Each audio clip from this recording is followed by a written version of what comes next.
New York Times best-selling author Dougleas Richards is out with a new novel. It's called The Cure. Dougleas Richards, welcome to the Big 550 KTRS. Thanks for having me. You deal with psychopaths in The Cure, not only in the book, but also in your real life. You have an affinity for psychopaths? Not really in my real life. No, the book is fiction, just so people are clear. So I write thrillers in the tradition of Michael Crichton. So, they're all the thriller elements in science fiction and fast-paced and all that kind of stuff. But they also have a core of accurate science like Crichton did. In this case, the science of psychopathy. And what is that science? Well, so what's prompted me to write the novel is I was reading about research. Scientists were uncovering differences between the brains of psychopaths and non-psychopaths, which fascinated me. So, for one example, if I were to show you a picture of a woman getting brutally beaten, the emotional centers of your brain would light up. But for a psychopath, that's not the case. I mean, basically, psychopaths don't really have emotional centers of the brain. I mean, they really just don't make emotional connections to anybody else. They have no compassion. So I started studying the condition, and the title of the novel is The Cure. So I was thinking, well, if this was true, would it be possible to cure the condition someday? And what are the implications of that? And like a lot of people, I always thought that psychopaths were serial killers. Hannibal Lecter. And there are a lot of violent psychopaths. 20% of our prisons are comprised of psychopaths. About 50% of the violent offenders are psychopathic. But it turns out that 1% of the entire population can be classified as a psychopath. And this is done using something called the Hare psychopathy checklist. So that's what experts use to categorize someone into this category. And they're looking for a group of behaviors. So psychopaths are utterly selfish. They have no conscience. They have no empathy or remorse. They're totally ruthless. They're predatory. So basically, they see the world as a bunch of sheep, and they're a wolf. And they have about as much compassion for others as a wolf has for a sheep. But on the other side of the coin, they can also be incredibly charming, smooth talkers, brilliant liars and manipulators. They're shameless.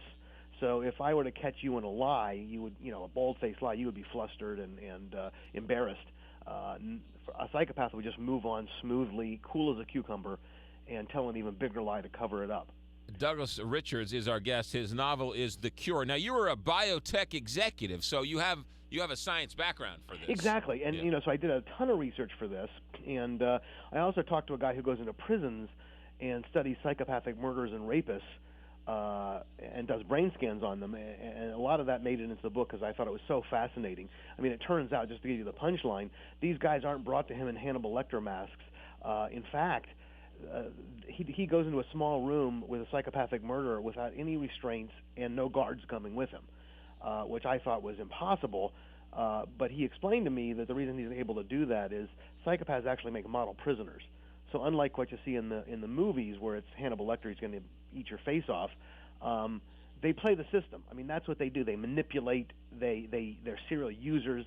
So if they have to pretend to become born-again Christians to get better treatment, take group counseling, whatever it takes to get better treatment. So he really didn't have any problems going in alone with these murderers.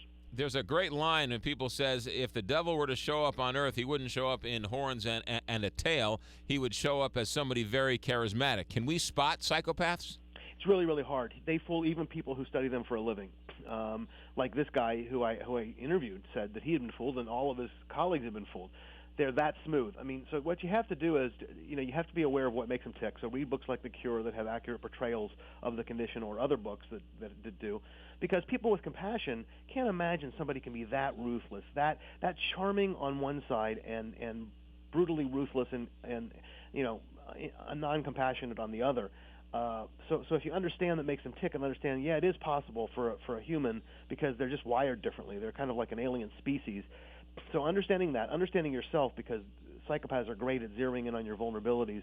Whatever they need to ingratiate themselves, sucking up or a shoulder to cry on, they'll do to work their way into their life if they want to use you. So really, they're hard to detect, but you have to watch for their actions, their words and their actions being different. So if you're dating a guy and he keeps on telling you he's going to spend a ton of money on you and he's going to buy you your own island, meanwhile, he keeps on borrowing money from you.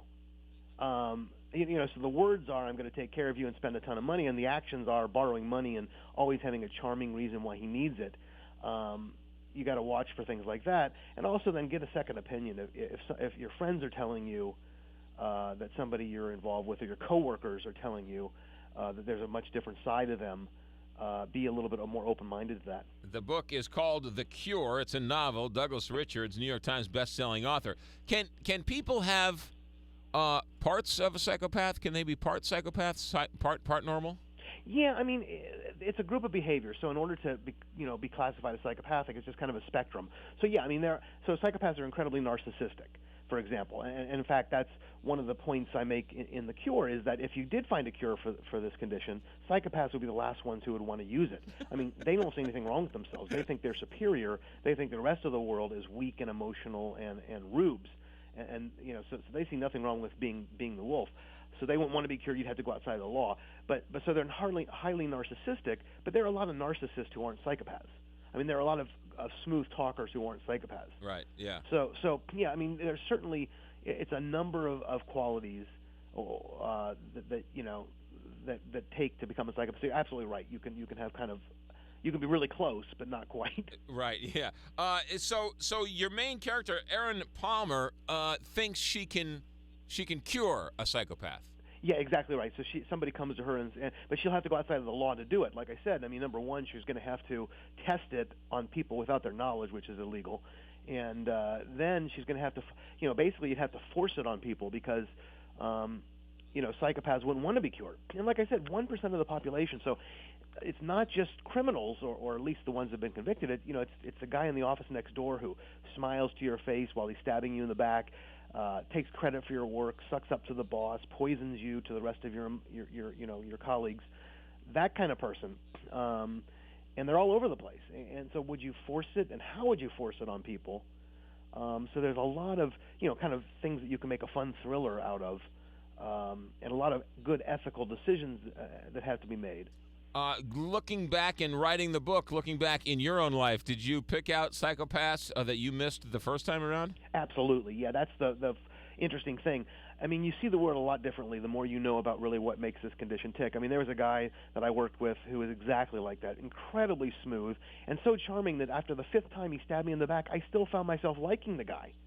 I mean, it's unbelievable to me. I mean, and I couldn't comprehend how this guy was stabbing me in the back, and he would be stabbing me and say, "No, I'm not," and I'd say, "Yeah, the knife is in my back." "No, it's not," and he was so convincing that he almost convinced me that it wasn't. So yeah, and then you look at look at the news like Casey Anthony. I mean, Casey Anthony is just, in retrospect, now that I know more than she's a classic psychopath. I mean, psychopaths have no loyalty to anybody but themselves. They see their families as possessions, as belongings. They have no love for it. They can just walk away from their families, and often do, without even blinking. They're just gone. So for 5 years they're with a family, and then one day they decide, "Nah, I'm done," and doesn't faze them a bit. So Casey Anthony, her daughter's missing for a month. She doesn't report it. I think we all know what probably happened. She probably killed her. And meanwhile, she's out partying with her boyfriend, having the time of her life. And then she lies and says the nanny kidnapped the child, and lies later and says that she was molested by her father and her brother. So, now that I know what I know, it's pretty obvious, although obviously I've got to warn that you have to be an expert to really make the diagnosis. A former biotech executive turned New York Times bestselling author, Dougleas Richards' new novel is out, The Cure. Are you sure you didn't work in radio? No, I'm pretty sure. All right, sounds like there's a lot of psychopaths that come by the radio station from time to time. No, that's actually true.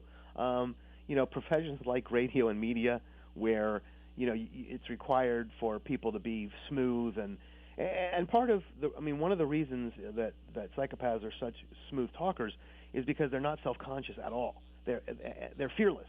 I mean, in fact, that's another difference in the brain. If I showed you something scary, your heart would race and you would sweat a little more. Psychopaths, no.